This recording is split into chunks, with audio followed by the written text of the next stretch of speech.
This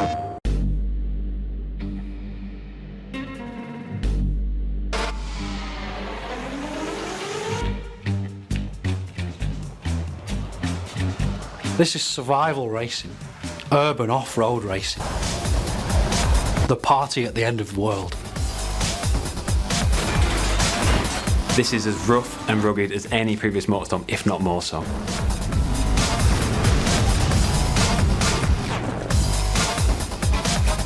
So what we're here to do is put a couple of diaries together that really try and explain the two major modes in MotorStorm Apocalypse. Festival mode is the main single-player campaign in MotorStorm Apocalypse.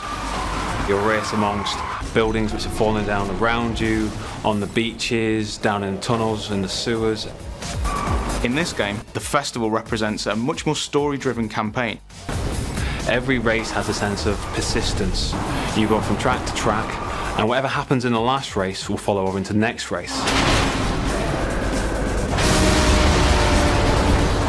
What we've got in Festival are 3 different difficulty levels. They're each driven by a different character. A rookie character, a guy we call the Pro, and Big Dog, the veteran. And you race as every character. You don't pick one of them. We've created much more accessible races in the start, and then much more challenging races at the end for the hardcore. So Festival mode, we're aiming for probably around 7 to 8 hours of gameplay for a player that's familiar perhaps with racing games. But of course, there's much reason to go back and replay for the festival, because now we have a lot of unlocks and hidden items actually to find within the festival mode. I mean, we're aiming for somewhere in the region of 40 bespoke races, and that's more than we've ever had in the series before.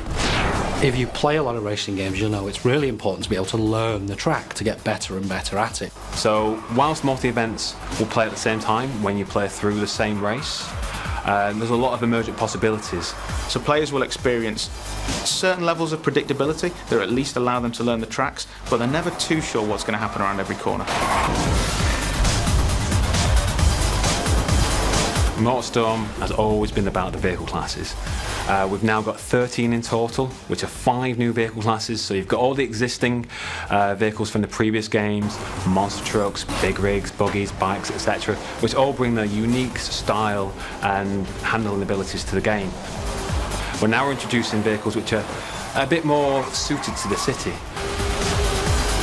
So vehicles like supercars, superbikes, choppers, muscle cars, and even super minis, more European style hot hatches. So they're all present in the game, but they've all been given the MotorStorm treatment. We noticed there was a lot of enthusiasm for taking the game into a city, but we really didn't want to do MotorStorm does urban racing. We wanted to do more than that and be more exciting.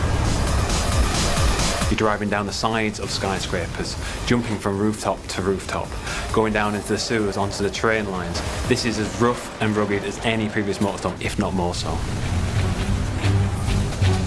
Because we've got all these different vehicle types and different parts of the city that we've created to use, there's a very different feeling between racing, say, a muscle car around the streets of downtown and racing a buggy down through the beaches and the parks.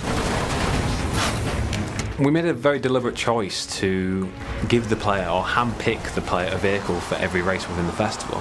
And the reason being is that we can then tailor the grids, the AI that you're playing against, around that vehicle choice. For example, one of the races may feature the player on the bike, but then every other AI competitor has a big rig, and their objective is to just take you out. So you have to survive this race more than anything else.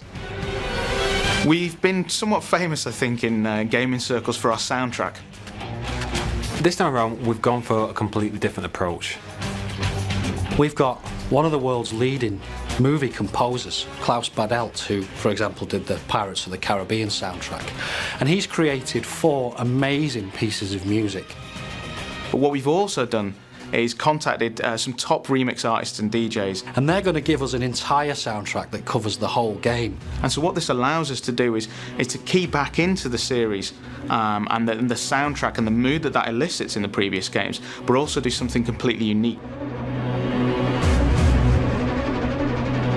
We used to get a lot of emails from people who really wanted nighttime racing. The old mantra was race by day, party by night. The truth of the matter was a little bit more mundane, and that was it was actually quite difficult to develop night races with the technology we had.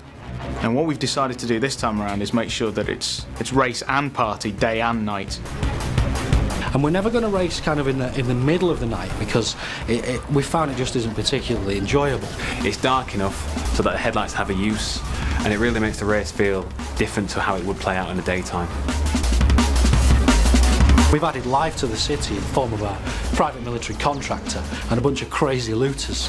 You can run these guys over, some of them will attach themselves onto your car, the military will start firing rockets at you. They've got a huge arsenal of tanks and helicopter gunships to try and disrupt your race and to try and get you to turn around and head back out in the city.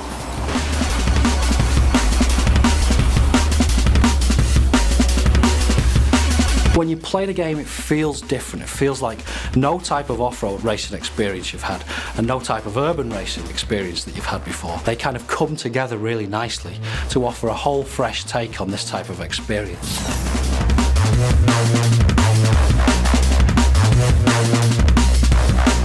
We're now saying it's racing and partying. 48 hours of insanity before everybody has to get the hell out of the city.